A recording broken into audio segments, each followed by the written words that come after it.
What's up, everybody? This is episode 3 of the In Liberty and Health podcast. I'm very excited today to have somebody that's more of the former, focused on liberty, that is. My dear friend here, Noel. That's how I say it, right?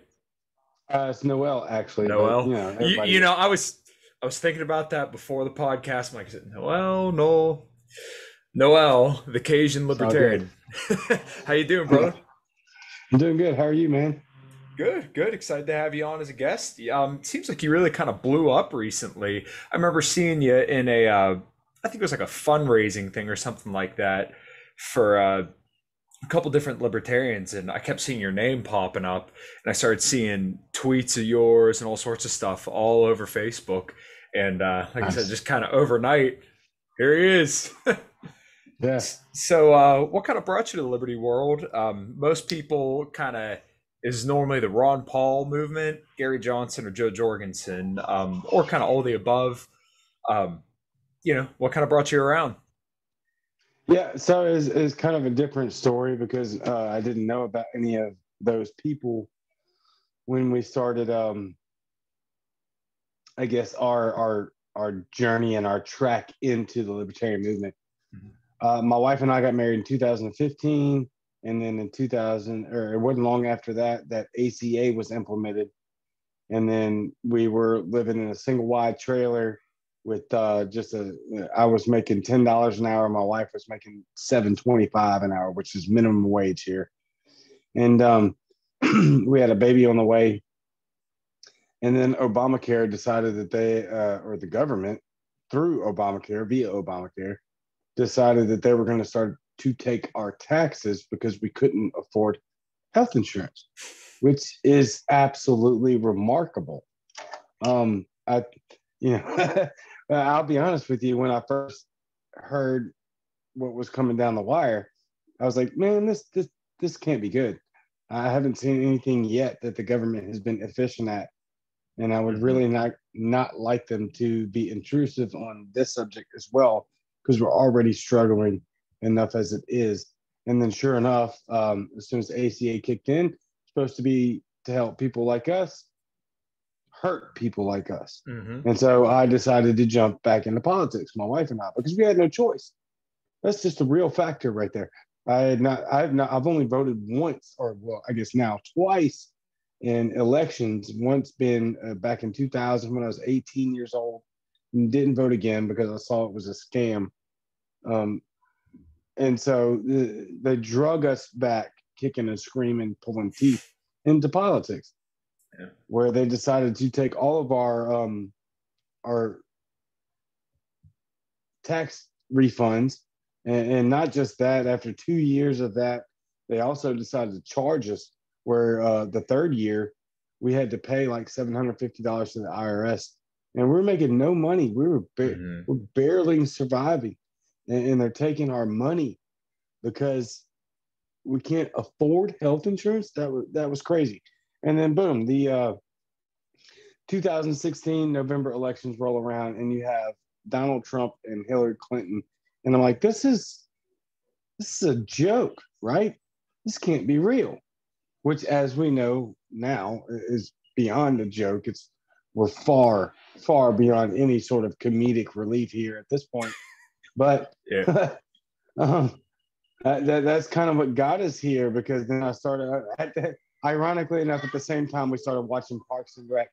And Ron Swanson became like my life man crush, and will always be. And so I was like, all right, libertarian, I've heard of y'all. Let me go look into it, because this guy's making a lot of sense. Even though the show, they wanted to make him a satirical a character, right? But they failed. They failed miserably, because our ideology matches up and resonates with so many people. And I can say that via testimony. That's what resonated with me, was Ron Swanson from, and that sounds ridiculous, but Yeah. there's that meme floating around where everybody thinks libertarians want to own nukes. But in reality, I just want to build my own shed, right? And that's what got us. Not only that, but you're taking money that we use to fix our car with, to use that for house repairs when I don't want to have to call the landlord, because We can't afford to buy a house. Still, we're still renting. It's crazy. That's really, without going into an entire story of it, that's kind of what drew us into libertarianism was, look, you're taking my money. I can't afford to pay. I can barely pay rent as it is.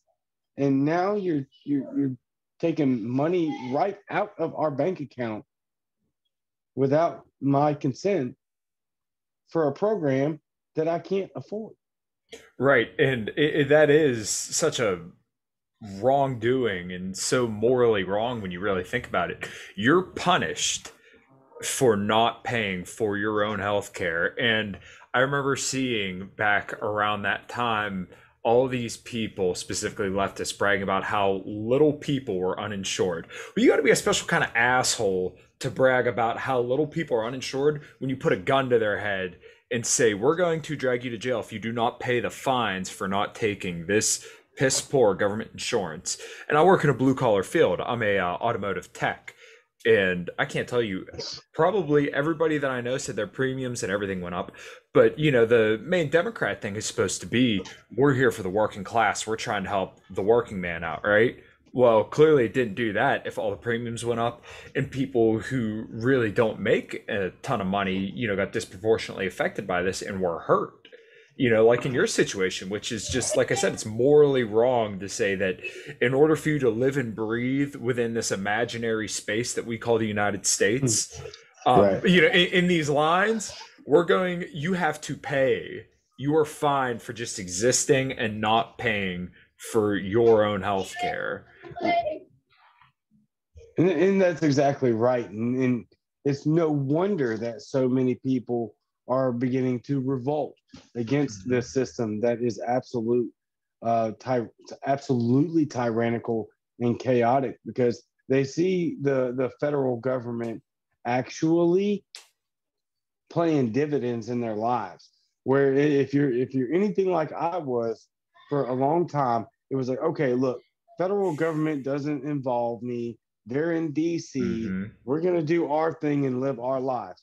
And then the moment that they began to get actually intrusive, and if we're really honest about it, it began during post 9/11 because of the Patriot Act. Yep. The Patriot Act is really what initiated the high speed pursuit of absolutely intruding on individual freedom. But ACA just took advantage of that. Authoritarians took major advantage of it, and then here we are today. We're struggling just to tell people, literally, you're having arguments on Twitter and Facebook, just saying, "Hey, look, I just want to make my own choices." How far have we become? Yeah, and you're seeing that with vaccine passports now too, which is something. It was floated out initially, and people absolutely went nuts over it. I did a video on this about a week or so ago, where it's a joke how they come up with some of these stats. It literally said 50-50. 50% of the people prefer vaccine passports and are okay with it. 50% are not. You know how many people they actually polled? 863 people, I think it was. How is 863 people representative of 330 million people? And I'm no Trump guy, but I guarantee you, probably a majority of Republicans would say we don't want vaccine passports.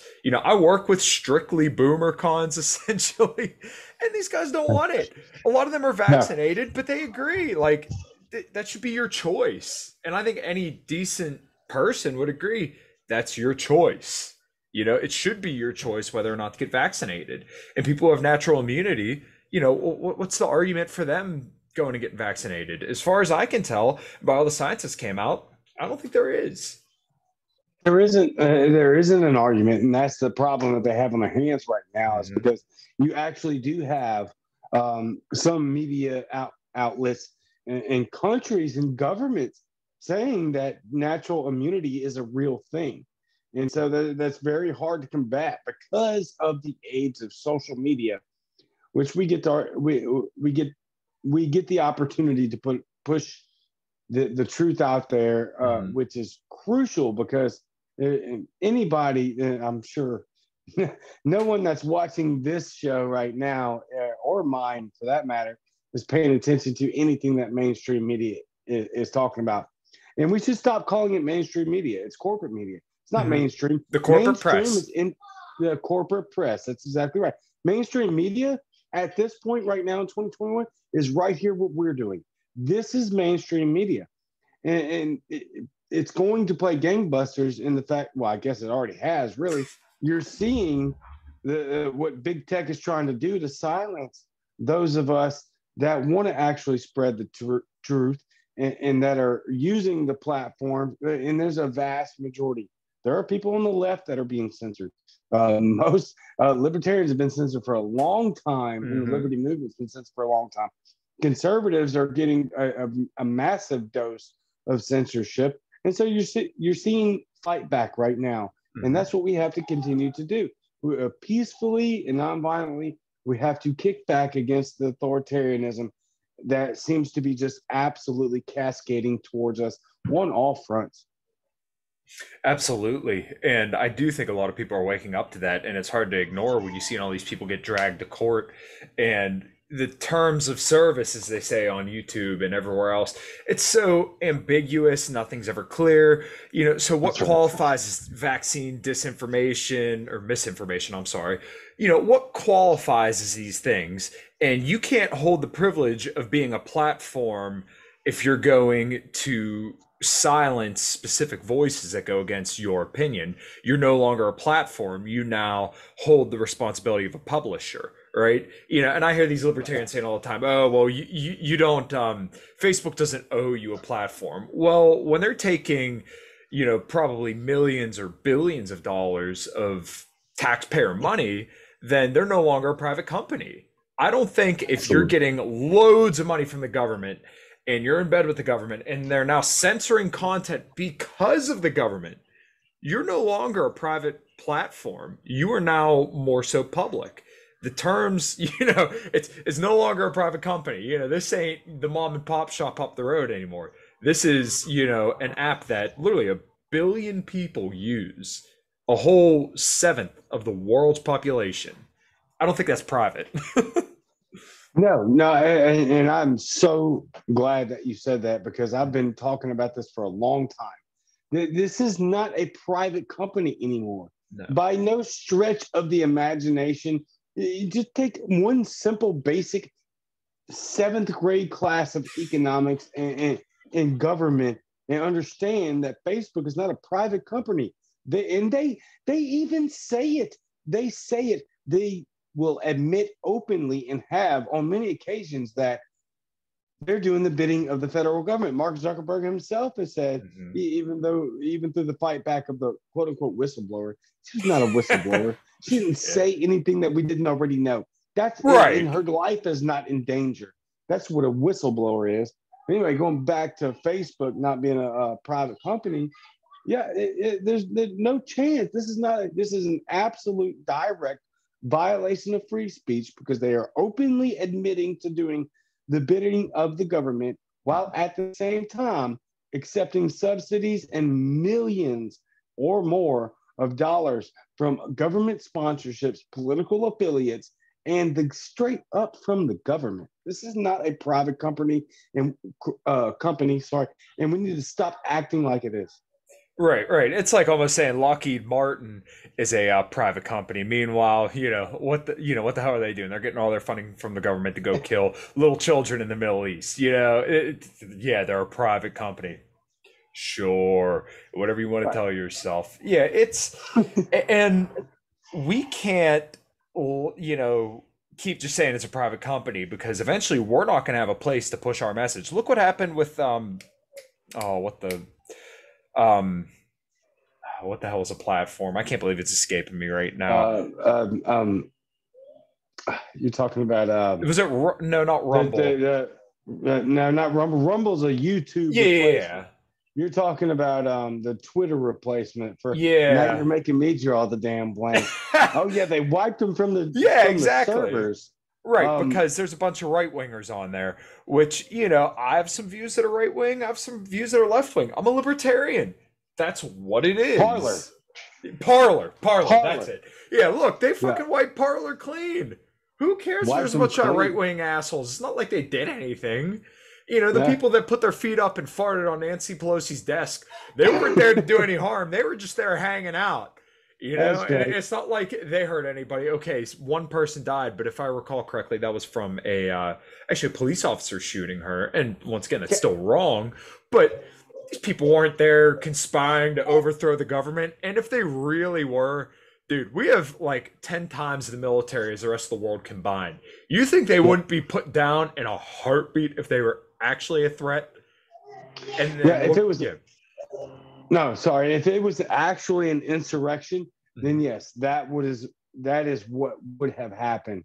You would have seen, every one of Trump's followers, and a lot of people that may not like him, is just fed up with the situation. Mhm. They would have stormed the Capitol. Every one of them would have been armed. Matter of fact, they would not have to storm the Capitol because it would be a you Mhm. win scenario right from the gate. If Mhm. 10 million people decided that they were going to sit outside, 10 million armed people just sit Right. outside the Capitol, never make a threat, they wouldn't have to do anything. They just have to, they could sit on the ground with their firearms and it's a Mhm. done situation. This was not an insurrection. This is just No. more political division and propaganda that's used to divide us. Mhm. Whether you're pro Trump, pro Biden, or most of us who are anti both, it wouldn't matter because that's the situation that we have. Thank God for the 2A, protect the 2A because we can hold people at bay. But what happened on 1-6? That's just ridiculous.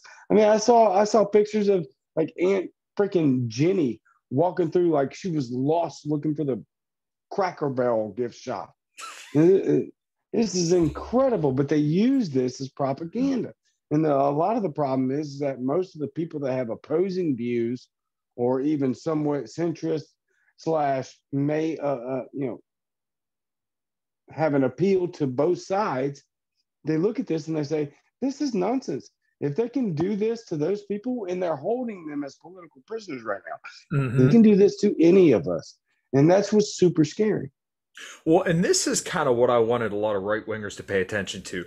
Look, Trump was not ordering an insurrection. He said, hey, we're going to go walk, we're going to go wave high, say, hey, the election was stolen, then we're all going to go home. And then he even came out later on and said, look, we have to go home. You guys have to stop. It wasn't like Yeah. Trump was there saying, yeah, burn the fucker down. No, he was just saying, let's go. We're going to walk up. We're going to say, this is how we feel, and that's it. You know, and there were a couple rowdy assholes that wanted to once again go take a selfie on Nancy Pelosi's desk and, you know, beat their Yeah. chest in the fucking Oval Office. Okay, whatever. Um, Now, like you were saying earlier with 9/11 and the Patriot Act, look what they're doing now. Let's get vaccine Exactly. passports, and they're turning the war on terror inwards and saying, look, all you guys who supported this guy, you know, you guys are now in our crosshairs. We're looking at you as terrorists.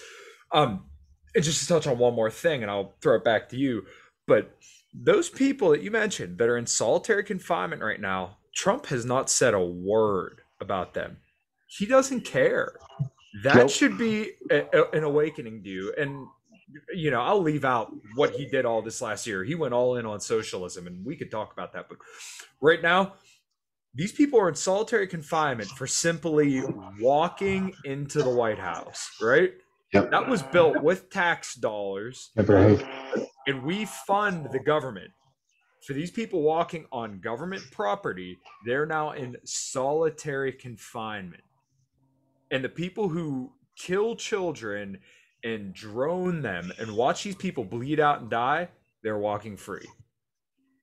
That's something that I just want everybody watching this and everybody who supports the government in any kind of way, left or right, think about that. That's right. Yeah. So what we've essentially done here, and it's probably been going on for a lot longer than we know, but we've turned our judicial system into a banana republic because now we can just create political prisoners out of anybody that we deem an ideological enemy.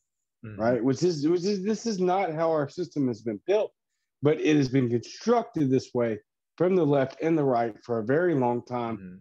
We're starting to see the results of that going on right now. And in the idea that here's another great example of what you're talking about right now. We can drone strike 10 people, or the vast majority of those 10 people were even children, and they were all innocent, and nobody gets investigated. Right. But you have Border Patrol, who we could go into Border Patrol. That's an insane situation of how much power and control a singular Border Patrol agent has. It's unbelievable and completely tyrannical. But the pictures and the optics look bad of what was happening with Border Patrol on horses. They didn't even actually do anything wrong this time. They do a lot wrong all the time. Yeah. But this time, they didn't do anything wrong. But we're going to investigate those guys, but we can drone strike kids without repercussion. Yeah. I mean, we have absolutely two different justice systems. It's a banana republic at this point, and everyone should be on alert. I'll say it like that. Yeah, well, you know what? And I was thinking about this a lot today because you see so many people talking about inflation, reasonably so. And my big problem with everybody talking about inflation now is that they're failing to recognize that this has been a problem. You can't get 20 years of doubling the debt. Okay, so we start off at 5 trillion back in 2000, and then George Bush doubles it to 10 trillion. Then Obama doubles it to 20 trillion. Then Trump in 4 years spent more than almost as much as Obama did in 8, right? Yeah. And then now it's on Biden's watch, and Biden is not making the problem any better, right? I mean, just to establish that, Trump spent $8 trillion in 4 years. We do not get this money for free. Trump sent out more stimulus checks than any other president in the history of the United States. Like you said, a banana republic. We're printing money like it's going out of style. 40% of all U.S. dollars were printed within the last year. And you really expected that just to pass on by and nothing to happen? No, there are consequences for doing this. Yeah, major consequences, and we're seeing those consequences unfold. I guess back during the Obama, I think it was the Obama administration, where we began to start to just neglect any of the debt and not actually have any sort of not a debt ceiling. We always kind of had that, but it's a joke. We really, exactly. It's a joke. What we really started to do is just let everyone, or not we, I'm sorry, I didn't mean to say that. The government say, we're not going to worry about balancing the budget anymore. And so as soon as that was unfolded, look, you can go back to even Bill Clinton, who was a Democrat, who had the help of Newt Gingrich as a Republican. They did a really good job of balancing the budget and getting us back to kind of almost square under that administration. But as soon as you started to hear, we're just going to stop. I guess you didn't even really hear it. They just stopped doing it. There was no balancing the budget anymore. At that point right there, that's when they disregarded, basically embraced modern monetary theory and decided that none of this matters. Inflation, basically, we're not going to worry about that. Yeah. We're just going to print money and we're going to do the government thing. And then that was escalated from the Obama administration, escalated big time during the Trump administration. And then now you have Biden just basically throwing gas on the fire. Oh, yeah, beyond a shadow of a doubt. And the problem is no one really understands economics all that well, including some right-wingers, because, we had to push interest rates real low after 9/11 because guess what? Well, we need to fund a war, so, we already have $5 trillion in debt, so we might as well just push interest rates low so we can borrow money super cheap. Right. Oh, well, guess what? Housing market bubble pops up, right? That pops. Yep. And then what do? Push interest rates even lower. The last time we had someone that had the balls to raise interest rates, that was Paul Volcker. Right under, I think it was Nixon, and they raised interest rates to what was it, like 10 or 20%. Well, we can't even afford 1% right now with all this debt, And now they're joking about the defaulting on the debt, which we know they're going to raise the debt ceiling. Republicans act like they're not going to vote for it, like they're not going to cave.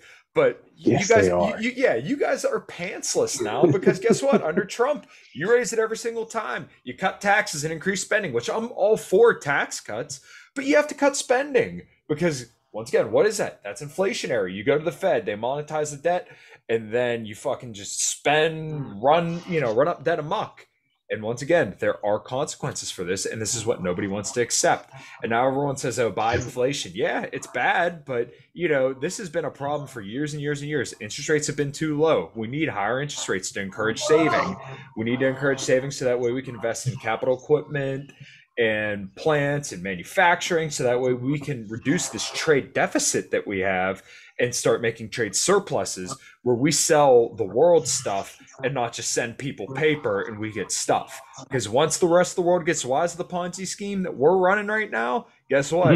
It's game over. And it's going to be a long way back. And it's going to be very, very painful. But once again, nobody wants to, accept that. We just want to kick the can down the road and say, oh, well, you know what, we'll deal with that in the future. Times are good now, so we can keep interest rates low. We can afford this.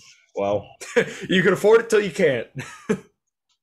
Yeah, well, we can't now. And that's the entire issue, I think, is complacency, number one, on the American populace.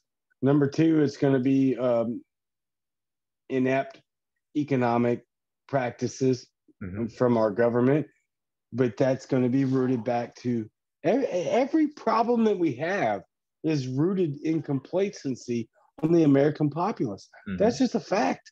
This is us not understanding what basic economics are, what basic spending happens, what happens with spending, just basic economic culture and lessons as a whole. It is all rooted in American complacency and our just laziness on saying, okay, yeah, take care of it, and believing government at their word. Like, this isn't going to hurt right now. We'll deal with it later. We've been hearing that for so long. And now, like, I'll highlight this on my show tomorrow. Our grocery stores now are even more empty than I first started reporting on it. And this isn't going to get better because the inflation is now full force, mostly due to with recent actions are going to be handing out free money, quote unquote, free money from the 2 or 3 stimulus packages. Or I know 2 under Trump and I think 1 under Biden. Yeah. And we're just dishing out free money while at the same time we are encouraging people not to work, so they're not putting the money back, and they're not. I mean, it's crazy. And what we need is for, I guess I'm going to say this, what we need, right? Like, I don't really know what we need, but I feel like what we need is exactly what you just said. We need to save our money and stop spending it on useless items.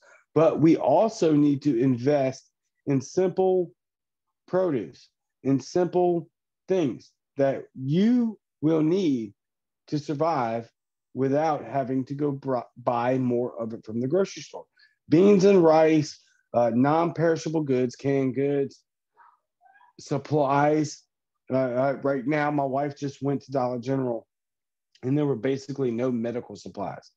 So if you can pick up certain medical supplies here and there, supply yourself with that.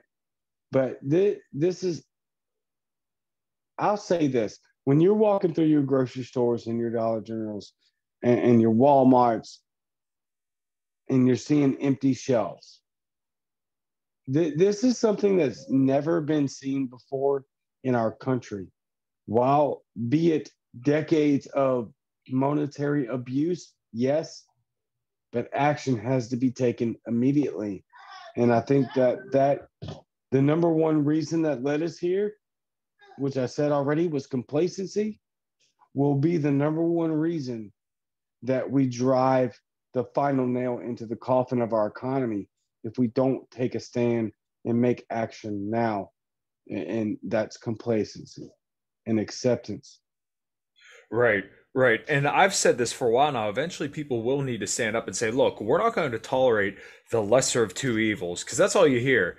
I voted Libertarian for the last two elections, and I'll probably keep voting Libertarian, but people need to stand up and say, look, we're not going to tolerate, these half-baked politicians that promise one thing and give us another. We need to Right. have actual liberty. We need to have a viable economy. If you're going to say that you're going to make America great again, you actually do it. And making America great again isn't, spending like crazy in a trade war with China that we will lose. And China, they're a bigger Ponzi scheme than us. You hear all these people talking about, China's going to take over the world. Look, dude, their stuff looks nice, but guess what? There's still people like I think it's about 30% of their people still get their crops and stuff by hand. They spend 250% of what they take in taxes. Like, dude, that's a whole house of cards. They're Yep. worse than the US. Right now, we're at like 130%. And, they keep saying inflation's transitory. Well, you know what? For once, I actually agree with the government. It is transitory, but it's transitory to higher inflation. That's the only way it's transitory. Sorry, I was laughing there. Yeah, you're good. That's a valid point. Yeah, absolutely. It is. I never heard it put that way before, and so I was laughing very hard because, yeah, I guess in that aspect, in that mental structure and concept, Mm. yeah, sure, the inflation is transitory, but unfortunately, our shelves and our pocketbooks are absolutely reflecting that this is not transitory Hmm. if we want to transition into a better economy. Oh, Which, absolutely. if we don't want to transition into a better economy, then sure, yes, it's transitory inflation. And then the gaslighting and the fact that they have to shift the goalpost so Mm. much, that's a problem, because it doesn't matter if it's the Chinese or the Japanese or the Americans. When you have somebody like Jim Psaki and Janet Yellen, the Secretary of Treasury, I think, and Yeah. just other folks saying that they literally shifted gears from inflation is not going to happen. It's only transitory inflation. And now inflation is good. Like, we've literally heard this path Hmm. the entire time. And people still believe it. That's what's so frightening to me. It's not actually what the government is doing, it's while they're doing it in spreading absolute nonsensical bullshit and propaganda and garbage. They just change the narrative and Hmm. goalposts, and people believe it. That's the problem, is that people believe it. It's not what they're saying and what they're doing, is that there's a vast majority of Americans that believe what they're saying is true, which you cannot pull this Ponzi scheme off without the factor of division being involved. And that's a fact. So they need to have us pinned against each other. Hmm. And the way they do that is via propaganda. And that's what that is. There won't be inflation. Okay, there's inflation, but it's only transitory inflation. Now it's inflation is good. And they keep winning. It just blows my mind. Yeah, well, you know what they've said for years and years and years. Well, our goal is 2% inflation a year because their theory is, and I'm sure most libertarians, probably just about everybody watching this show, is probably more of the Austrian mindset, the Austrian economics class. I'm And sure. uh, well, why is 2% inflation good? So if two is good but three is bad, then why isn't one better? And why can we not have No. falling prices? I've never heard once in my life somebody go to the gas pump and say, "Ah, well, damn it, gas is a little cheaper today." Nobody says that. So why is inflation good? They straight up tell us, yeah, inflation's good. Higher wages. Yeah, well, if your wages are increasing by 2% a year and inflation is 5% a year, well, now you're losing money. And once again, no wonder they had to send out all these stimulus checks, because interest rates being so low, you're not encouraged to save. The inflation erodes away the value of your savings if you don't have enough money. So why would you save? Get rid of it. Burn your dollars. But here's the trick, right? And I'm not really shifting gears here, but give me a Yeah, second. no, no, you're good. You're Here's good. the trick. The trick is that we've indoctrinated our children with Mhm. information that is absolutely useless. Yep. Government socialist camps have been doing this for decades now. And so, what we're doing by indoctrinating our children with government information, and I'm talking about this specifically, is that nobody really understands how the economy works anymore. Hmm. Unless you deep dive off into it, I know I don't understand it at all. I get the concept of inflation and how it's bad, but the fact is that most people don't even they can't even scratch the surface of what economic basics actually means, and that is from school indoctrination. Hmm. It's more important for you to learn algebra than how simple business works. But no, it's not. You don't need algebra. Hmm. You need to learn how to run a small business. Hmm. Now, if you need algebra, you can get that in college courses. I'm not saying algebra is bad. Don't get me wrong. I'm just using that as an example. Right.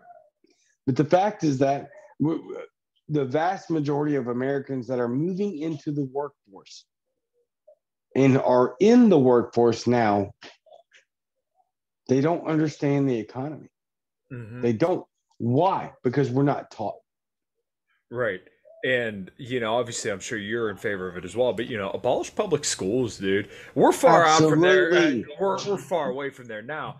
But, nothing breeds greatness like competition. We all know that. Yep. It's not like this is a secret to anybody. If you have competing schools, then of course one's going to be better than the other. And who's to say that all children need to be taught at the same kind of level, anyways? I liked working with my hands. I did way better when I was in vo-tech school and focused on working versus going to school and trying to fill out a English test or what have you. Fuck, I failed math like 5 years in a row. I suck at that. But you give me a wrench and a hammer, and I can figure something out. I might break something along the way, but I'm not failing. At least depend on your terms. But Right.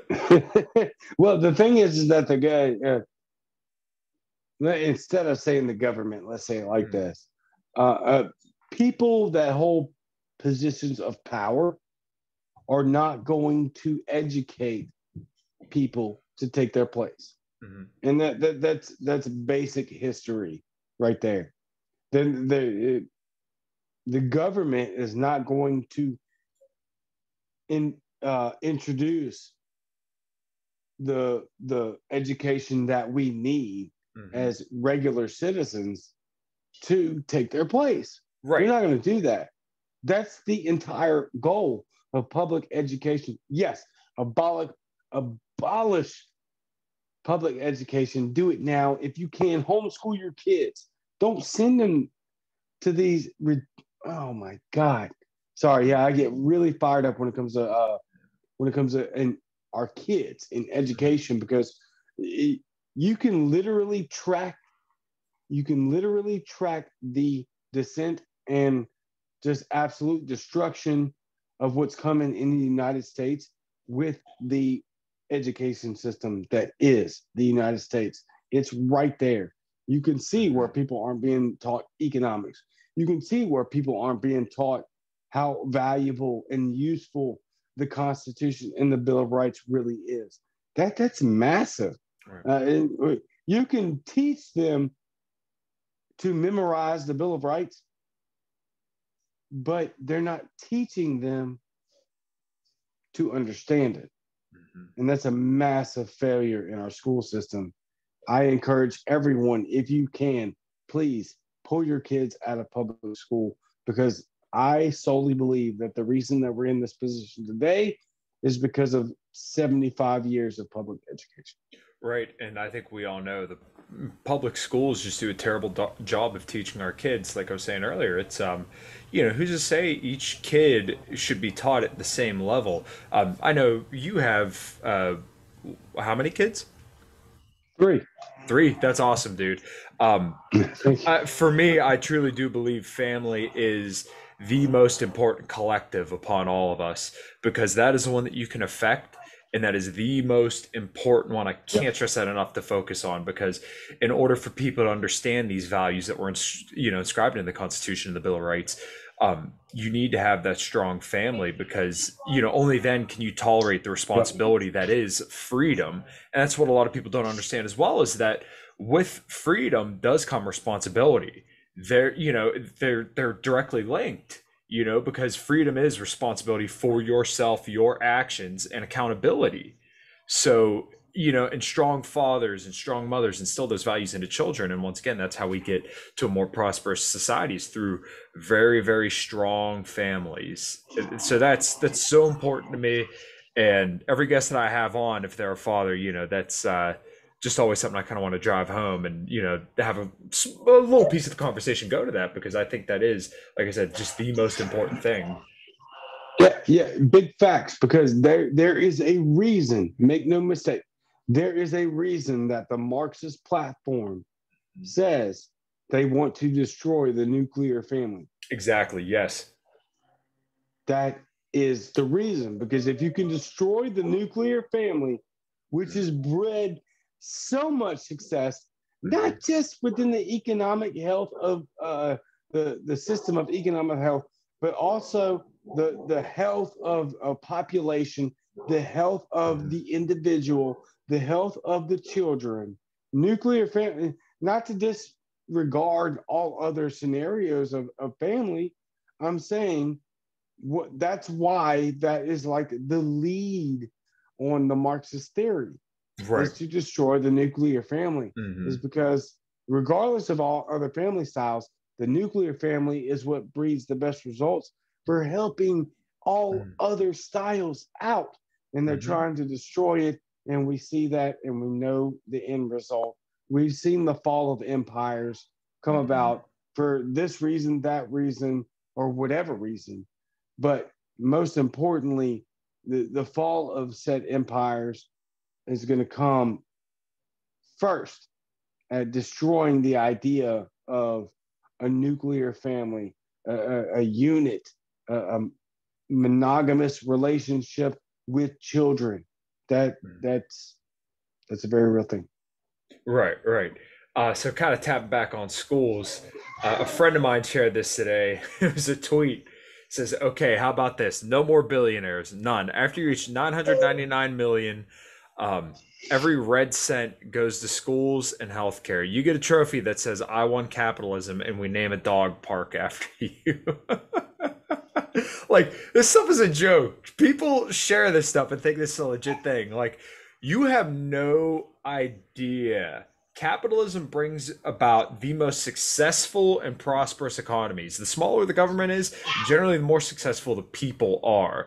I don't have a problem with people being billionaires, so long as they did it without government subsidies or stealing the money off of people, right? And there are a lot of millionaires who just pave their way through straight up hard work and busting their ass off, getting up at 4 a.m. to answer the phone, and, shipping out orders all day, and, working 20-hour days. That's what makes America great, is business owners and people willing to work their ass off. Capitalism. But you want to say people are bad because they're making money? Like, this is just jealousy. It's not anything tangible. You're just pissed off because someone made more money than you. People love to knock Amazon, but guess what? You'll still sign up for Amazon Prime for 2 days shipping to get your little lollipops or whatever the hell you're gonna order off Amazon. Yeah, So, and if you really do have a problem with Amazon, make something better. Because you know what? I've never heard anyone bitch and say that Amazon sucks at delivering packages. And you know what? They're pretty damn good at it. So as far as I'm concerned, Jeff Bezos can take a couple of my bucks. Now, is he getting some government subsidies? Yeah, probably. He shouldn't be getting those. But regardless, even without that, you're gonna tell me that dude ain't gonna be rich anyways? no, he'll be rich anyways, and I think you nailed it. It's just jealousy. That's why you have people like AOC running around in Mm. $35,000 dresses, or two. I'm sorry, I think it was like a $2,000 dress. Still Tax the ridiculous. rich. Yeah, tax the rich. If I bought my wife a dress right now for $2,000, we would be homeless. So stop. This is ridiculous what we're believing and going off of. These people don't want to tax the rich. Actually, the 1% pay, like, I don't know, about 70% of all the taxes in America. And so we should not be penalizing businesses. Now, we shouldn't be giving them advantages, especially major corporations, in the first place. Now we can go all the way back to taxation is theft, and we can have that conversation all the way through. We don't have time for that. But in the reality of the world we live in right now, hashtag tax the rich, kick rocks. They already pay the vast majority of taxes, and you're just jealous. And it's all political theater. That's why AOC, whatever her name is, walks into a $35,000 ticket event gala with a $2,000+ dress on, saying tax the rich from somebody who's evading taxes. So spare me your virtue signaling. This is garbage and trash. Again, it all is just, for me personally, this is just me speaking, it all is rooted in complacency, laziness, and unwilling to actually learn how the system works in public education. Right. I was just Googling some stuff. I was listening to what you're saying. But yeah, the top 1% pays 40% of all taxes. And I was talking about this. I posted a status recently. I'll see if I could find the article to it and post it in the show notes. But I believe it's people who make over 80 grand a year, which is by no stretch of the imagination rich. 80 grand a year is a good income, but everyone who makes over 80 grand a year and up pays 70% of all taxes. And then once again, the top 1% pays 40% of all those taxes. So you could say tax the rich, but you can only tax them so much before they say, I'm going somewhere else. Quit. Yeah. Yep. Yeah, they're going to stop turning so much money. And once again, what makes our society great is the stuff that the rich provide us. What do the rich give us? Jobs. They give us the stuff that we want to buy. Like, just walk through this one step at a time. It's not hard. And you'll find out, we kind of need those rich people. Yeah, and that's the problem with this whole ideology of tax the rich. It's the idea that this has been unfairly put in place. That being said, yes, do people with money, rich people, get better advantages than we do? Yes. But the fact of it is that capitalism has by far provided the best monetary and financial growth for any individual and for an entire economy. Some of it's not going to be great. Some of the capitalism is going to be a little bit yucky and evil and nonsense and unfair. But by and large, it's the best system that we have. Absolutely. And if you look at some of the world poverty numbers, they dropped off drastically. And, how do we do this? Because we have a capitalist economy, in sub-Saharan Africa, because they're becoming more and more capitalist. I think it's close to about 250,000 people get hooked to the power grid every week. I mean, these people are now starting to thrive. So it is capitalism that brings about this environment and where we can thrive. That's why America was so successful for so long, is because we had net trade exports. We were, trade surpluses. I'm sorry. We were selling stuff to the rest of the world that they could use, and that made everybody better off. Now we're starting to do the thing that other countries do when they run themselves into the ground, which is sad, because you have to imagine, if we had all the workforce and the same government that we had 100 years ago today, with all the technology that we have today, could you imagine how prosperous the world could be if we had an actual free market in 2021, where the government doesn't mess with it and people can just invest and do what they want? I mean, it's unfathomable. Unfathomable is the perfect adjective, because if we were to actually have done that, and would have started that basically at the beginning of the Constitution, but that's a whole nother conversation. Let's nail down a starting point. Let's say in the 1900s, as soon as we saw the economic boom and success that our system created, and the government would have stayed out the way, then we would see exactly what you're talking about. But the unfortunate part of it is, the moment they saw where this was headed, they got involved for their own power. Right, because it's easier to push a politically expedient narrative to get votes than it is to let people have their freedom and let the market work, you know? And you know, Yep. we have the Federal Reserve, and then now you can say, "Hey, I'll give you something for nothing, but you know, you just vote for me and we'll work this out."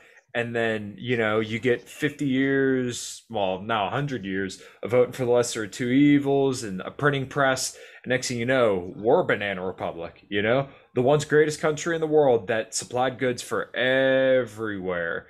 You know, all we had to do was just mind our own business, you know, trade with people, talk to people, not bomb the living shit out of everybody, kind of mind our own business, keep our nose to the grindstone. We'd be, it's like I said earlier, it's unfathomable where we would be. You know, Yeah, yeah, it's yeah. sad that we're not there today, and we have every reason to be there, if not for government. If not for government, had they stayed out of the way the entire time, dot, dot, dot, then Mm, unfathomable is where you land at. But the fact is that governments seize power, period. And they're going to capitalize on the messaging, mm, and you can track it back all the way. I don't know how long. They're always going to pitch it to you under the guise of safety. That's where we're at. It's always been this way. The history of the world has told us this. And that's, as soon as a people become too powerful within their own country, all of a sudden we need to protect X with government control. mhm. And that's where we're at. And I'm not sure how we get out of this, to be honest with you. Oh man, I truly do believe there is a strong thirst for liberty. You look at That's right. the 2008, 2012 Ron Paul campaigns. You couldn't, you know, it's crazy to think that you had rooms full screaming and the Fed. And I think that's what we need again. And I think your message, hopefully my message, when it gets a little bit bigger, kind of pushes people in that direction and makes people realize what we got going on here. Absolutely. So we've been shooting the shit for probably close to an hour now. Go ahead, plug your stuff away, brother, and we'll get on out of here. That's awesome, man. Thank you. Yeah. I made a video yesterday, a very random video, or not video. I'm sorry. I went live yesterday Mm, with very. What happened was Friday night. I went to go on Muddy Waters Media, nice. Yeah. which check out Muddy Waters Media. Check out the Anchor.fm. Please subscribe to the YouTube channel. Like and subscribe. Hit the notifications bell so that when we go live, your phone explodes, and then you can catch out way better political analysis from Spike Cohen and Matt Wright than I Yeah. can provide you. I provide more of an inspirational type and common sense scenario. Spike and Matt give you in depth on what's going on. We have many people. Well, we don't have very many people. But Muddy Waters Media, Anchor.fm. Sorry, that plug was going to be way too long there if I No, kept you're going. good, man. You're good. Instagram, YouTube, Facebook, Twitter, Float. Float just contact, or I reached out to them today, and I'm probably going to be advertising on theirs as well. Uh, Check out everywhere that Muddy Waters Media has to offer. And then if you're looking for Cajun Libertarian content, you've always got my page, which I don't know how much longer that's going to be up because they just hate me. They hate me. I mean, 25,000 followers in I think 8 to 9 months now. They don't like that at all, Hmm. especially with the message that you and I are trying to spread. That's what they really hate. Hmm. They don't hate the probably would not being harassed if I was spreading a different message. But this is what I'm going to do. So follow me on YouTube, follow me on Facebook, Twitter, Instagram, and go visit my website, CajunLibertarian.com. I have merchandise there. Subscribe there. And soon, it looks like because of the harassment from big tech, all of my content will be on CajunLibertarian.com.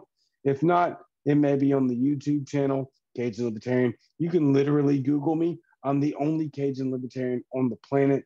So please check me out and go follow me and subscribe to every single place because I put out a lot of people and I give out a lot of voices from all different aspects so that we can try to tackle this thing one county at a time. This is not going to work top down. It's not supposed to work top down. That was the entire point. It's supposed to work bottom up. And we have the momentum. We have the power. As Spike says, you are the power. We are the power. We have the momentum. Our party and our movement has grown like 500% in a couple of years. So go check out all of my socials. Go do everything on Muddy Waters Media, Anchor.fm, Google Podcasts, Spotify, Apple Podcasts, basically anywhere you can get your podcast. And that's about as long as a plug as I'm ever going to give. Ah, man, you're good. You're good. That's awesome, and that is a, great note to end it on. Like you said, you are the power. So, it's in liberty and health, everybody. Kyle, Liberty and health. signing off.